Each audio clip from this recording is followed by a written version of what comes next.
खुदावंद यीशु अल मसीह के कादर और जलाली नाम में, जिसने मत्ती रसूल की मार्फत लिखी गई इंजील उसका 10वां बाब और उसकी 8वीं आयत में फरमाया, तुमने मुफ्त पाया मुफ्त देना। आप सबकी सलामती हो। और मैं पास्टर नवीद सरदार मसीह आज इतवार के इस खूबसूरत शाम में आप सबको JCC TV पर खुशामदीद कहता हूँ।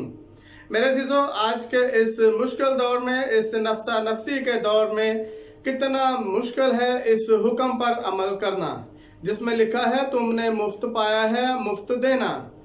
लेकिन आज जिस हवाले पर हम गौर करने जा रहे हैं उसमें मेरे और आपके खुदावंद यीशु अल मसीह के शागिर्दों ने इस हुक्म को सच कर दिखाया, बल्कि अमल करके दिखाया।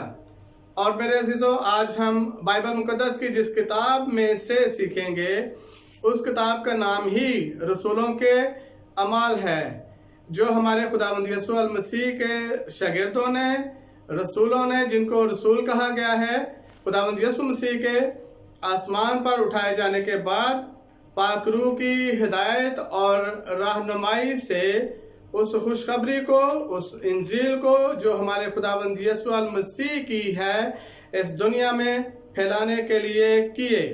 और इस किताब का मुसन्नफ लूका रसूल है, जो पेशे के एतबार से तबीब था। सो हम अपने उस मजमून की तरफ वापस आते हैं जिस पर आज हम गौर करने जा रहे हैं। मेरे साथ खुदावंद के जिंदा कलाम में से देखिएगा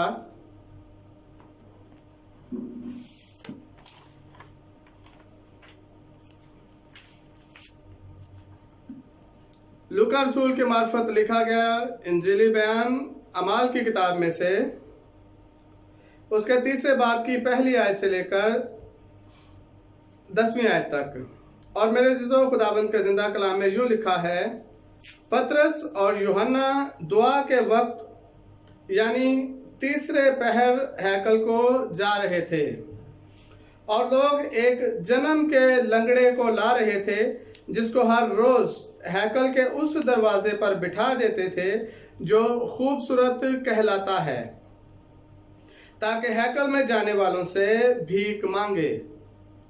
जब उसने पतरस और यूहन्ना को हैकल में जाते देखा तो उनसे भीख मांगी। पतरस और यूहन्ना ने उस पर गौर से नजर की और पतरस ने कहा, हमारी तरफ देख।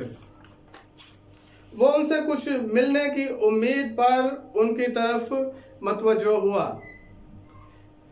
पतरस ने कहा, चांदी सोना तो मेरे पास है नहीं, मगर जो मेरे पास है वो तुझे दिए देता हूं।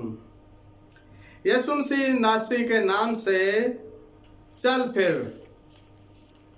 और उसका दाहिना हाथ पकड़कर उसको उठाया और उसी दम उसके पांव और टखने मजबूत हो गए और वह कूद कर खड़ा हो गया और चलने फिरने लगा और चलता और कूदता और खुदा की हम्द करता हुआ उनके साथ हैकल में गया।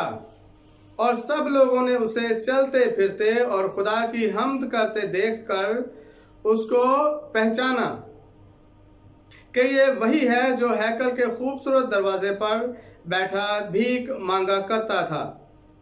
और उस माजरे से जो उस पर वाक़े हुआ था बहुत दंग और हैरान हुए। आमीन।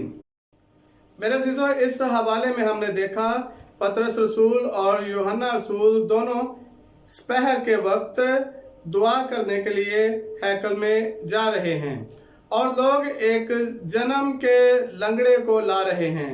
ये शख्स जो जन्म का लंगड़ा है, यानी पैदाइशी तौर पर लंगड़ा है, और उसने अपनी पैदाइश से लेकर उस वक्त तक जब उसको शिफा दी गई कभी चलकर अपने पांव पर खड़े होकर नहीं देखा था।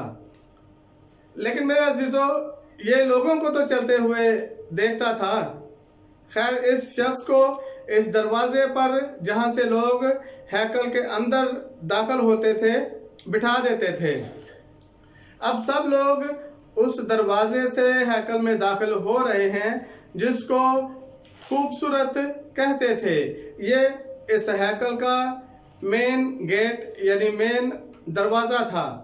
इस भिखारी ने हजरत पतरस और हजरत यूहन्ना से भी भीख मांगी। खुदावंद यीशु मसीह के इन दोनों शागिर्दों ने उसको कुछ देने से इनकार नहीं किया। उन दोनों ने उस भिखारी को ये नहीं कहा कि हम तुझे कुछ नहीं देंगे, बल्कि उस भिखारी को वो कुछ दिया जिसके बाद उसे दोबारा भीख मांगने की जरूरत ना रहनी थी, क्योंकि वो यानी हजरत पतरस और हजरत यूहन्ना उसको अगर कुछ पैसे दे देते तो उन पैसों का उसे वक्ती तौर पर तो बेशक फायदा होता, लेकिन वो फिर उसे भीख मांगना पड़ती। इसलिए हजरत पतरस और हजरत यूहन्ना ने उसको वो कुछ दिया जिसके बाद उसे दोबारा भीख मांगने की जरूरत ना रही, क्योंकि वो फिर चल फिर सकता था। हजरत पतरस और हजरत यूहन्ना उसको वक्ती मदद नहीं देना चाहते थे, बल्कि उन्होंने उसे उम्र भर के लिए इस लाचारी से, इस कमजोरी से, इस बीमारी से शिफा दे दी, रिहाई दे दी। उन्होंने कहा यीशु मसीह नासरी के नाम से चल फिर। हालेलुया।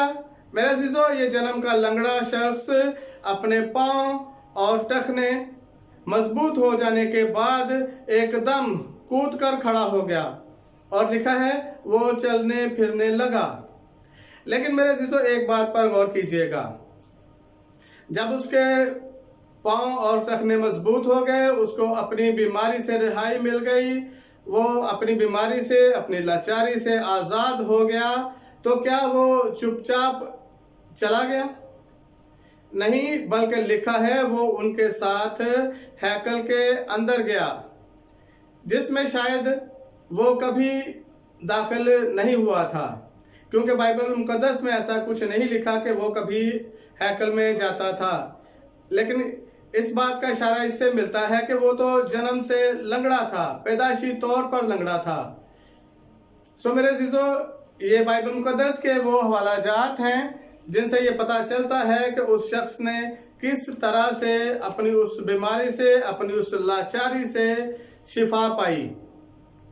मेरे अजीजों, हम क्या करते हैं जब खुदा हमें शिफा देता है, रिहाई देता है? क्या हमने कभी खुदा बाप का शुक्र अदा किया है? क्या हम ये कहते हैं कि खुदा बाप तेरा शुक्र है, तूने हमें इस बीमारी से, इस परेशानी से, इस लाचारी से शिफा दी है? और क्या हम गौर करते हैं कि खुदा बाप हर रोज हमारी जिंदगियों में बड़े बड़े काम, बड़े अजीब काम, बड़े मोजज़ात करता है और हमें हमारी हर तरह की परेशानियों से आज़ाद करता है? गौर कीजिएगा।